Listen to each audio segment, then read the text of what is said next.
दोस्तों नमस्कार। हम कुंभ की नगरी प्रयागराज में मौजूद हैं और ये सेक्टर 18 है। हम लोग निकले हैं एक अध्यात्म और सत्य की खोज में और उसकी जांच पड़ताल के लिए। इस दौरान हम लोग भिन्न भिन्न साधु संतों से हम लोग मुलाकात कर रहे हैं, उनका अनुभव हम लोग जानने की हम लोग कोशिश कर रहे हैं। शायद इनके अनुभवों से हम अपने जीवन में कुछ परिवर्तन ला सकें और हमें भी कुछ सत्य का बोध हो सके। इसी दौरान हमें एक चिकित्सक से मुलाकात हुई है।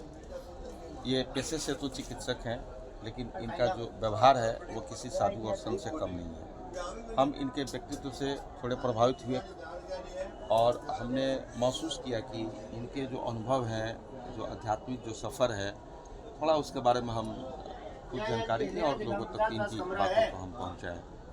इन्होंने अपने जीवन में बहुत जगहों का भ्रमण किया है और इनके अनुभव से हम ये एक सीख हम लोगों तक पहुंचाना चाहते हैं कि कैसे एक टेक्नोक्रेट जो व्यक्ति है, कैसे जो चिकित्सक है, कैसे जो डॉक्टर्स हैं, वो अध्यात्म में रुचि रखते हैं और अध्यात्म में रुचि रखने से क्या तब्दीलियाँ इनके अंदर आई और क्या इनको फ़ायदे हुए हैं। थोड़ा इनसे हम इस विषय पर जो हम लोग रोशनी डालते हैं और पूछते हैं। सर, थोड़ा सा आप अपना सर बताइए। मेरा नाम डॉक्टर मोहन गुप्ता है। मैं हैदराबाद में सर्जन हूँ। मैं हॉस्पिटल आरोग्य हॉस्पिटल और उससे पहले मेरा Kailash diagnostic and rehabilitation centre. मैं 33 साल से मेरा डायग्नोस्टिक सेंटर और 24 साल से मेरा हॉस्पिटल। थानेदार का महत्व तब तक है जब थाने में सिपाही है। सर, आपने मतलब ये अध्यात्म के क्षेत्र में, धर्म के क्षेत्र में सर कब से आप प्रवृत्त हुए, कब से आपने जो है पूजा पाठ करना शुरू किया, धार्मिक स्थलों का जो है भ्रमण करना शुरू किया? ऐसा कोई फिक्स टाइम नहीं है। रिलीजियस फैमिली तो था हमारे पास, आदत तो हम लोग पूरा शुरू से। मेरा मदर बहुत रिलीजियस के अलावा बहुत मॉरली बहुत हाई वैल्यूज़ में विश्वास करती थी। शुरू से ये तो आदत था कि भाई नहीं, नॉनवेज नहीं खाना है, अल्कोहल नहीं लेना है, तंबाकू नहीं लेना है। वो तो शुरू से घुट्टी है उस चीज़ का तो मेरे को जी। और घर में पूजा पाठ जैसे भी होता था, धीरे धीरे मेरे एक ब्रदर इन लॉ थे, वो बहुत मंदिरों में जाते थे। उनके साथ जब मैं जाता था तो मुझे भी मंदिर जब पहुंचते थे तो मुझे एक ऐसा मॉरल कॉन्फिडेंस अलग से आता था। मैं आपको ठीक है, कुछ है तो कोई शक्ति है। और मुझे हमेशा से प्रकृति की शक्ति के ऊपर बहुत बिलीव रहा कि मुझे हमेशा रहा कि कितनी भी तरक्की कर लो, साइंस है या प्रोफेशन है, प्रकृति के आगे कभी नहीं जा सकते जी। वो बहुत स्ट्रांगली मेरा फीलिंग शुरू से रहा हुआ है। मुझे प्रकृति अच्छा लगता है, मैं जंगलों में जाना भी अच्छा लगता है, पहाड़ों पे जाना अच्छा लगता है। धीरे धीरे घूमने की आदत हो गई।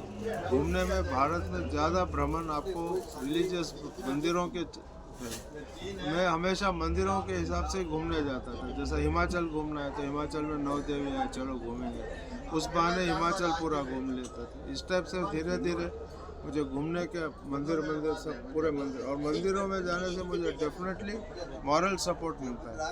और मेरे को मतलब फॉर्चुनेटली अनफॉर्चुनेटली मैं बहुत एथिकल और चैरिटेबल प्रैक्टिस है मेरा जी। मैं कभी भी कोई भी जगह पे चैरिटी क्लेम नहीं करता हूँ कि मेरा हॉस्पिटल चैरिटेबल है या क्लिनिक चैरिटेबल है, लेकिन मैं जितना मेरे से हो सकता है मैं करता हूँ चैरिटी करने का या गरीबों का करने का नेचर है। मुझे उस वजह से बहुत फाइनेंशियली बहुत इश्यूज भी हुए रहते हैं। फिर भी मेरे को जब भी मैं मंदिर जाता हूँ तो मुझे ऐसा लगता है कि ठीक है, मैं कर रहा हूँ, चैरिटी कर रहा हूँ, अच्छा काम कर रहा हूँ। और जब मुझे भगवान में विश्वास है कि भाई भगवान में, तो वो भगवान देखेगा मुझे। वो सबसे बड़ा ट्रस्ट मुझे मंदिरों में जाने के बाद होता है। तो मैं जब कभी भी थोड़ा मुझे ऐसा लगा कि डावाडोल हो रहा मेरा कंडीशन, मैं कोई ना कोई मंदिर जाके रहता हूँ, मंदिर में जाता हूँ। और कर्मकांड में बहुत ज़्यादा फेथ नहीं है कि भाई मंदिर में आरती नहीं हुई या रुद्राभिषेक नहीं हुआ। मुझे वहाँ गया, दर्शन हो गया तो ही बस है। 10 मिनट मंदिर में जाके बैठ भी गया तो भी बस है। भगवान की कृपा है। बहुत मंदिर मैक्सिमम नॉर्थ ईस्ट के छोड़ के मैक्सिमम मंदिर में जा चुका हूँ। फेमस में। जी, तो वहाँ जो हॉस्पिटल है सर आपका, उस हॉस्पिटल में मतलब कि प्योर प्रोफेशनल है या कुछ चैरिटेबल, जैसा आपने बताया कि ऑफिशियली ऑनेस्टली चैरिटेबल नहीं है, इसलिए प्रोफेशनल प्योरली। और मैं कभी चैरिटी क्लेम भी नहीं किया, चैरिटी के नाम पे मैं गवर्नमेंट से भी कोई भी कंसेशन लिया हुआ नहीं, लेकिन मेरे से जितना चैरिटी होता है जी जी जी उतना मैं करता हूँ। मैं शुरू में जब हॉस्पिटल डाल रहा था उसी टाइम मेरा ये बिल्कुल था। बहुत से हॉस्पिटल में पेमेंट के लिए रिक्शे वाले अपना रिक्शा बेच के पेमेंट करना पड़ता, या बहुत से लेडीज़ को मंगलसूत्र तक भी बेच के, कड़े के बेच के। मैं ऐसा 1 रुपया भी नहीं लेता हूँ कि जहाँ पे आदमी को अपना रोजी रोटी खराब करना पड़ा या लेडीज़ को अपना सिंगार निकाल, वैसे लोगों को मैं फ्री कर देता हूँ, लेकिन उनसे पैसे नहीं। मुझे अगर पता चल गया जी कि ये पेशेंट अपने किसी तकलीफ से मुझे पैसा दे रहा है तो मैं वो पैसे लेता हूँ। ये तो उन चैरिटी डॉक्टरों के लिए बहुत बड़ा संदेश है। जो डॉक्टर्स लोग जो है बहुत ज़्यादा फीस रखते हैं और एक प्रकार से गरीबों का जो है बहुत शोषण होता है। वो अपना इलाज कराने के लिए अपना ज़मीन तक बेच देते हैं, गहने तक बेच देते हैं। तो ये तो एक अच्छा नज़ीर आप पेश कर रहे हैं समाज में। लेकिन एक बात बताया जाए, आप मेडिकल प्रोफेशन है, आपका अपना हॉस्पिटल है, जब कभी आप भ्रमण करने की सोचते हैं या भ्रमण पर होते हैं तो उससे क्या आपका अपना व्यक्तिगत जो प्रोफेशन है उसके ऊपर प्रभाव नहीं पड़ता है? मेरा उस टाइप से एडजस्टमेंट है कि मैं, जैसा मेरा फिक्स टाइमिंग हॉस्पिटल में भी नहीं, मैं वहीं रहता हूँ। अगर कोई बाहर जाना है, मुझे कोई भी चीज़, जितने भी पिक्चर है, होटल्स है, सब मैं पहले कर लिया है। सब मेरा जितना कोटा लिख के लेके आया था मैं पिक्चर देखने का, वो सब मैं पहले ही देख लिया पढ़ाई के टाइम पे। एक दिन में 4 पिक्चर भी देखता था उस टाइम। जी मैं पहले बिल्कुल अलग टाइप का आदमी था। जी एक बार किसी वजह से मुझे बॉम्बे में धारावी में घूमना पड़ा रात में, जी और धारावी की लाइफ बहुत पुरानी बात है। जी धारावी की जब मैं ज़िंदगी देखा, उसके बाद मुझे उस रात में ये पता चला कि आदमी कितनी मजबूरियत में, कितनी गंदगी में, कितनी तकलीफ में रहता है जी उसके बाद से फिर मेरे को बिल्कुल चेंज हो गया। उसके बाद से मेरे को होटल का खर्चा करना, कपड़े पहनना, पहले तो ब्रांडेड ही पहनना है, सब इस टाइप का था मैं जी एक ज़माने में। जी उस दिन के बाद से मुझे पूरा चेंज, नेचुरली मुझे चेंज हो गया कि आदमी इतना तकलीफ में रहते, मतलब आप सोच नहीं सकते। वो गटर के बाहर, गटर जैसा होटल का जो पाइपलाइन से कचरा फेंकते वो लोग, उसके पास खड़े रहते थे कि ठीक है अब 11 बज गया, अभी ये बचा हुआ खाना पूरा फेंकेंगे, तो उसमें से खाना निकाल के खाते हुए देखा। मतलब मेरे को वो रोंगटे करे हो जाते हैं वो सुन के। तो जब से चेंज हो ये गया। कब की बात है सर? उस समय आपकी अब डॉक्टर बन चुके थे या विद्यार्थी जीवन में? नहीं, विद्यार्थी जीवन का आखिरी था। मतलब मैं MBBS पास होने के आगे पीछे की बात है। वहाँ से लाइफ चेंज हुआ। फिर मैं, मेरा पढ़ाई के टाइम पे मैं बहुत बैड स्टूडेंट था। मतलब इलेक्शन पॉलिटिक्स में टाइम करा, स्पोर्ट्स में टाइम करा, कैमरा फोटोग्राफी शौक था, कैमरा लेके 4 दिन घूमते रहता था इधर उधर। लेकिन 82 जैसे MBBS पास हुआ, उसके बाद से मुझे किसी वजह से एक ही दिन में चेंज हो गया। उसके बाद से मैं पूरा टोटली डेडिकेटेड हो गया। बहुत मेहनत भी की है, ऐसा नहीं, धक्के भी बहुत खाया, क्योंकि बगैर नींव की बिल्डिंग है मेरी। बगैर नींव की बिल्डिंग बनाने में को बहुत ज़्यादा मेहनत लगता, संभालने को रिस्क में रहता। तो मेरी बिल्डिंग बगैर नींव की। मैं MBBS में कभी भी मेहनत नहीं किया, पढ़ा नहीं, घूमता रहता। बाद में चेंज हो गया। 1 अक्टूबर 83 से मेरा लाइफ प्रोफेशनली, मेरा लाइफ में चेंज है। पर्सनली नहीं, प्रोफेशनली। उस दिन से मैं बिल्कुल प्रोफेशन में ही मेहनत करता हूँ। तो फिर आपने जो है सर्जरी में पढ़ाई किया? उसके बाद सर्जरी की सीट, उस टाइम पे MBBS में पढ़ता नहीं था तो सीट मिलने की उम्मीद ही नहीं थी, बहुत कम चांस थे। फिर मेहनत कर, घूम के फिर के मुझे गवर्नमेंट, पहले एनेस्थीसिया का सीट मिला मुझे। अच्छा। 6 महीने एनेस्थीसिया का कोर्स किया, फिर सर्जरी मिली। फिर मैं सर्जरी का कोर्स किया। वहाँ से अपोलो, जब सेकेंड हॉस्पिटल हैदराबाद में खुला तो मैं फर्स्ट रजिस्ट्रार था। वहाँ बहुत सीखने को मिला मुझे। वहाँ मुझे हॉस्पिटल का प्लानिंग, डिज़ाइनिंग, उसका स्ट्रक्चर वो सब सीखने का भी, प्रोफेशन के अलावा वो भी सीखने का।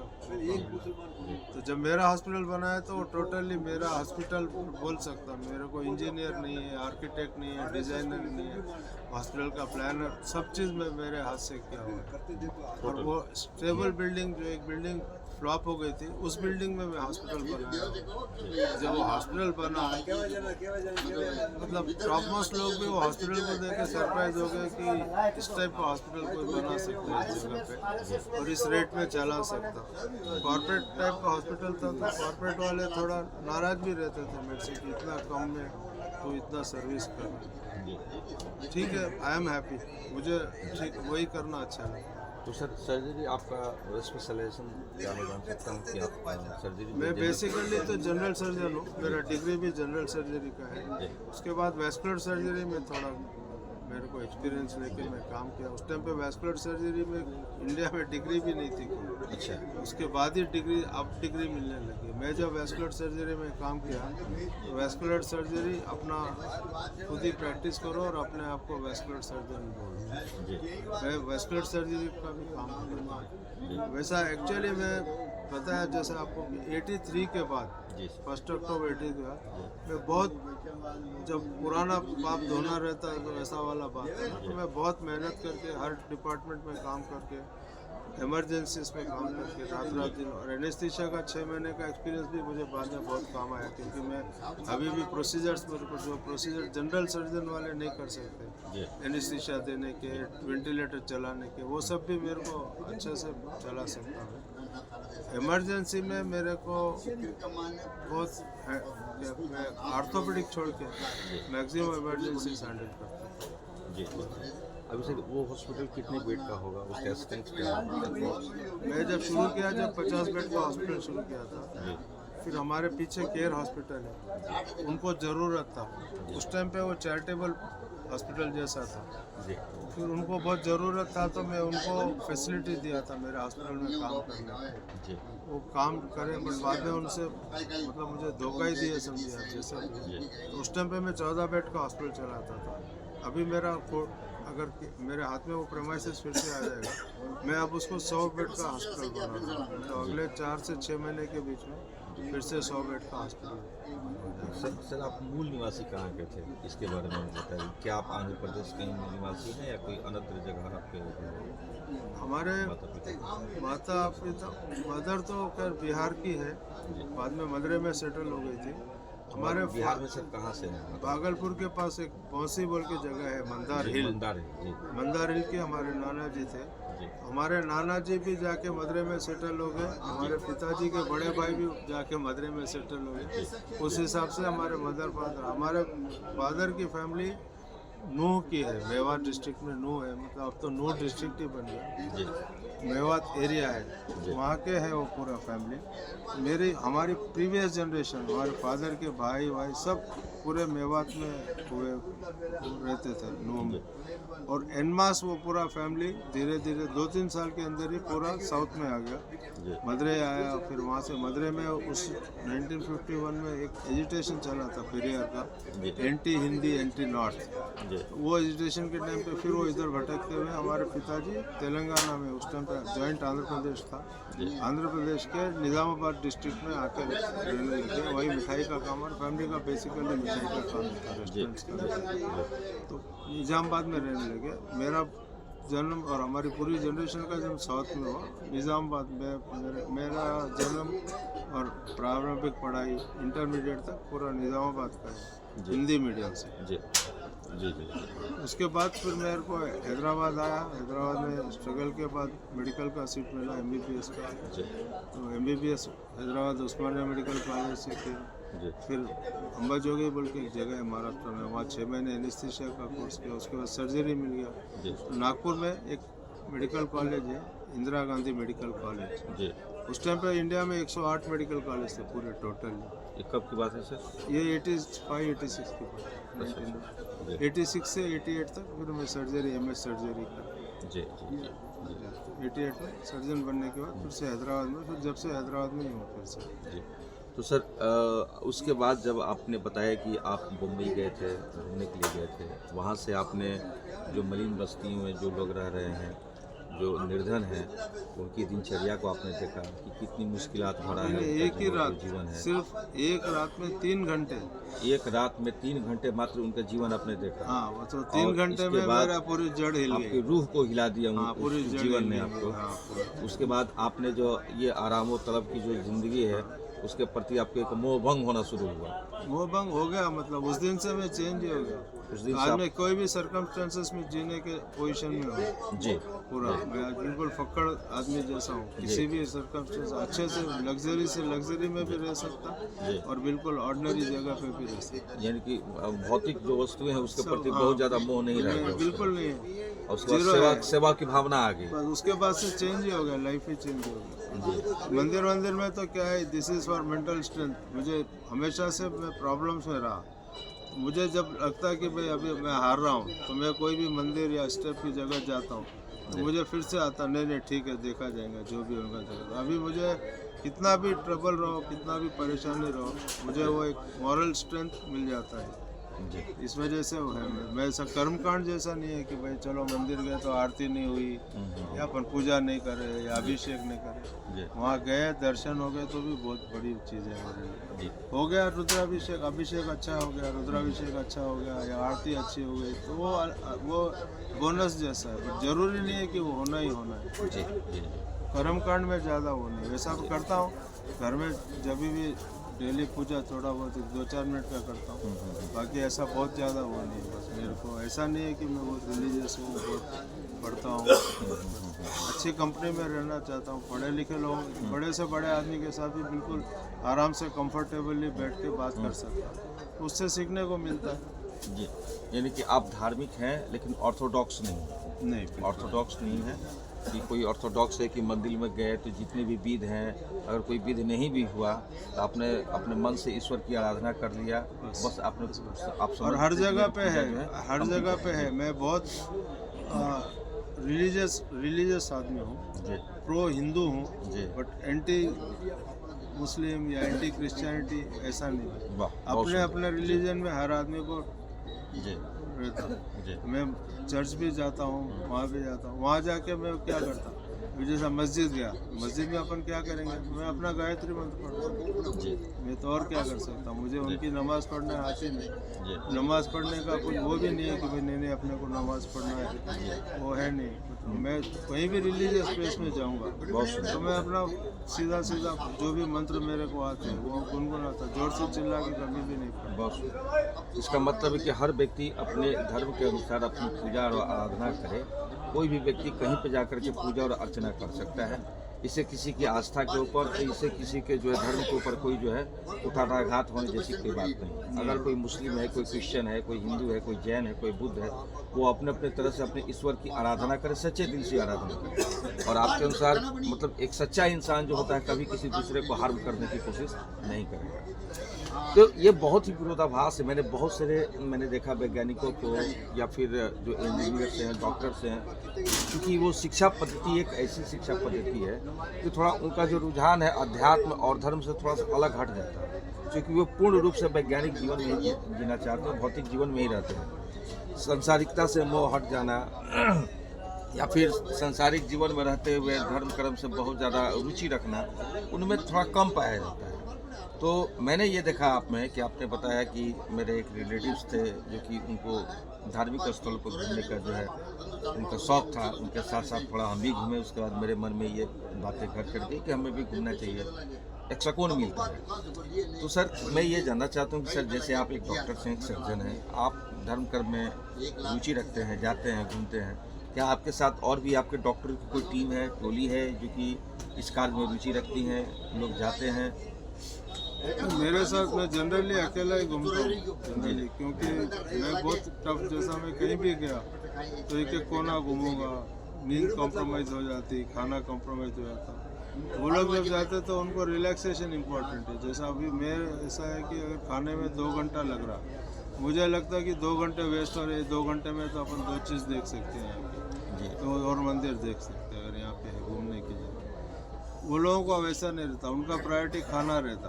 अरे खाना नहीं खाए, 12 बज गया, 1 बज गया, 2 बज गया, उनका ध्यान खाने पे रहता, जी। मेरा ध्यान घूमने पे रहता, तो क्लैश रहता ना, तो इसीलिए जनरली मैं अकेला ही घूमता हूँ जी। हमेशा। लेकिन अभी आप जो बोले ना भौतिकवाद, वो धीरे धीरे फिर से अध्यात्म की तरफ अब सबको टर्न होना शुरू हो गया। जी और अगर आदमी नेचर को समझे, जैसा मैं डॉक्टर हूँ, जी। मुझे अगर बॉडी का स्ट्रक्चर अगर मैं पता है, आपको डिस्कस कर रहा हूँ, तो आपको लगेगा कि कोई ना कोई सुपर नेचुरल पावर है। जी सुपर नेचुरल पावर क्या है? जो सुपर नेचुरल पावर में आपको, जब आपको ये लगा कि आपको कोई ना कोई सुपर नेचुरल पावर है, तो आपको ऑटोमेटिकली उसके ऊपर ट्रस्ट हो जाता है। जी जैसा अभी बॉडी है, आपको एक एक चीज़ अगर मैं बताया तो आपको बिलीव होना भी मुश्किल है। जैसा अगर आप हेयर्स की रस्सी बनाए, बालों की रस्सी बनाए, तो वो एल्यूमिनियम की रस्सी से कम 7 गुना 8 गुना ज़्यादा मजबूत रस्सी है। बहुत। ठीक है। पेट में जो एसिड रहता है उसका pH 4 रहता, जी 4, और वो रेगुलर बनता। जी वो अगर उसका एक ड्रॉप अगर आप डालें जी। तो 7 इंच के एल्यूमिनियम में सुराख कर सकता है एसिड। तो ये सब बॉडी में नेचुरली रहता है। बॉडी पूरी टोटली डायनामिक है। जी नर्वस टिश्यू छोड़ के हर चीज़ बनती बिगड़ती। आप एक उंगली हिलाए तो आपका पूरा बॉडी रिएक्ट करता है, जी पूरा बॉडी। ये सब चीज़ आप जब देखते हैं कि भाई इतना वंडरफुल बॉडी है, इतना वंडरफुल स्ट्रक्चर है, तो कोई ना कोई सुपर नेचुरल पावर है, तभी आदमी ऐसा। ये आपका व्यक्तिगत सर रिसर्च है या कहीं आपने भी देखा कि ये अगर हेयर का अगर हम लोग रस्सी बनाए तो नहीं, ये सब स्टडीज है मेरा या फिर नहीं, ये pH 4 है तो एल्युमिनियम में अगर डाल दिया नहीं, जाए, नहीं, but- एल्युमिनियम को जो है छेद कर नहीं, देगा। नहीं, ये मेरा सब ये सब साइंस है। जी जी। साइंस का फैक्ट्स है, मेरा हाँ। कोई स्टडी नहीं है। साइंस के जो फैक्ट है वो फैक्ट है, हाँ हाँ ऐसा है। अभी इसमें एक बात है कि आप सनातन क्यों फिर, जी जब सब रिलीजन अच्छे हैं, सब रिलीजन इक्वल है, हाँ। तो आप सनातन एंशियंट है। सनातन के जितना साइंटिफिक कोई भी दूसरा रिलीजन नहीं है। हाँ, आपको एग्जाम्पल के लिए आप सिर्फ ये देख लो कि आप पंचांग देख लो, आप 5000 साल पहले, 5000 साल बाद का आप ग्रहों की स्थिति, आप ग्रहण कब लगेगा, कब चढ़ेगा, कब उतरेगा, उतना डीप स्टडी है। अगर वो साइंस के अल्टीमेट साइंस अगर नहीं है तो फिर क्या है? आप इतना कैलकुलेशन कैसे प्रोसीजर से, सही बात। इस टाइप में सनातन में बहुत सा चीज़ है। जी हम लोग गलती का, जितने श्लोक है ना हम लोग पढ़ते, श्लोक जितने पढ़ते हैं जो एंशियंट श्लोक, वो सब फार्मूलास है, जी डिकोड नहीं हो रहा, कोड है, कोड में लिखे हुए हैं सब। जिस दिन डिकोड होंगे साइंस कोई भी नई चीज़ निकाल नहीं सकती, सब पुराना चीज़ है। जी जी जी। इसीलिए सनातन के ऊपर ज़्यादा ट्रस्ट है। बहुत सुंदर। जो भी हमारे जो धार्मिक जो ग्रंथ हैं, उनकी जो लोकोक्तियाँ हैं, सॉरी जो मंत्र है, जो सूत्र उसमें लिखे गए हैं, वो कोई ना कोई फार्मूला में वो परिणत हो सकता है। बस जरूरत इस बात की है कि हम कैसे विज्ञान से उसका जो है तारतम्यता स्थापित करें। जैसे मैंने भी ये इधर देखा कि एक IITian बाबा हैं, उन्होंने IIT किया है और जो कुछ वो पढ़े लिखे हैं, तो जो भी न्यूमेरिक्स है, जैसे 1 हो गया, 2 हो गया, 3 हो गया, या कोई मान के ट्रिएंगल्स हो गया, उस सबको वो अध्यात्म से लेकर के जोड़ते हैं और वो उसको परिभाषित करते हैं कि हमारा कैसे अध्यात्म से कैसे जुड़ा। तो आपने भी बताया वही बात की, जो भी हमारे जो वेद है, पुराण है, उसमें जो श्लोक लिखे गए हैं, तो उसमें बहुत सार है, विज्ञान का एक बहुत बड़ा सार है। उसको आगे चल करके उसको विज्ञान से कोरिलेट अभी कर सकते हैं। होगा जिस दिन डिकोड होना शुरू होगा पूरा साइंस के फॉर्मेट से। आप साउथ के मंदिर अनहार्म्ड है, उसको ज़्यादा तोड़फोड़ नहीं हुआ साउथ के मंदिर, जा नहीं सके, आक्रांत वाले जा नहीं सके। जो ब्रिटिश लोग थे वो लोग उस टाइप से नुकसान नहीं कर रहे। तो साउथ में अगर आप डीपली अगर घूमें तो आपको जितने आप अपन सोच रहे हैं सबका वहाँ पे एस्ट्रोनॉट का भी आपको मूर्ति मिल जाएगा, आपको जो भी आप नया टेलीफोन का फोटो मिल जाएगा, उसका आपको रॉकेट का मिल जाएगा। हर चीज़ उस टाइम पे वो लोगों को मालूम था। वो सब मंदिर 1000 साल, 1500, 2000 साल मालूम था। जो अपने को नुकसान हुआ और समझिए आप 700-800 साल में अपने को पूरा अपने स्क्रिप्चर्स सब जला दिए, अपने पूरे चीज़ घूम गए, जल गए। जब नालंदा को जलाया खिलजी, 3 साल, कोई बोलते 3 साल, कोई बोलते 8 महीने तक चलते रही वो लाइब्रेरी। इतना अपना जो साइंस का ज्ञान सब खत्म हो गया। तो फिर से उसको ढूंढने की कोशिश अब करें भी तो इस टाइप के फॉर्मूलाज में पाली में बहुत लिटरेचर पाली लैंग्वेज में लिखा हुआ है, बहुत सा संस्कृत में, ये लैंग्वेजेस पढ़ने वाले लिखने वाले बहुत कम है। फिर अपन उसको हर चीज़ को सिर्फ मंत्र जैसा पढ़ते हैं, वी डोंट नो उसका फार्मूला क्या है, उसका मतलब क्या है, वो हमारी समझ में आ ही नहीं रहा। सनातन वाकई सनातन धर्म। पाउस कर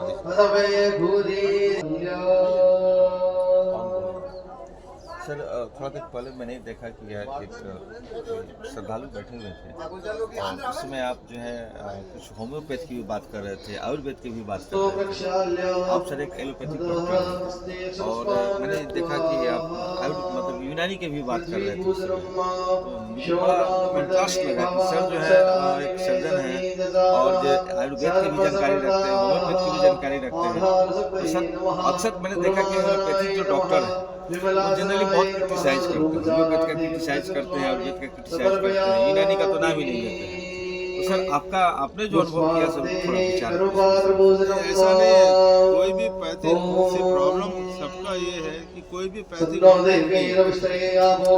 एलोपैथी का फॉर्मुलेशन एंड फार्माकोलॉजी जो है, मेडिसिन जो है, वो उसका प्रॉब्लम है कि वो सिर्फ सिम्टोमेटिक रिलीफ के लिए, बीमारी को जड़ से निकालने की दवा बहुत कम है एंड सबके साइड इफेक्ट।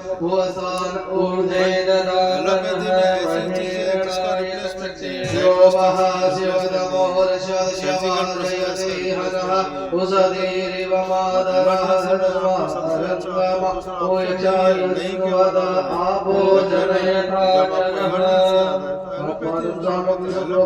प्रैक्टिस करता हूँ 40 साल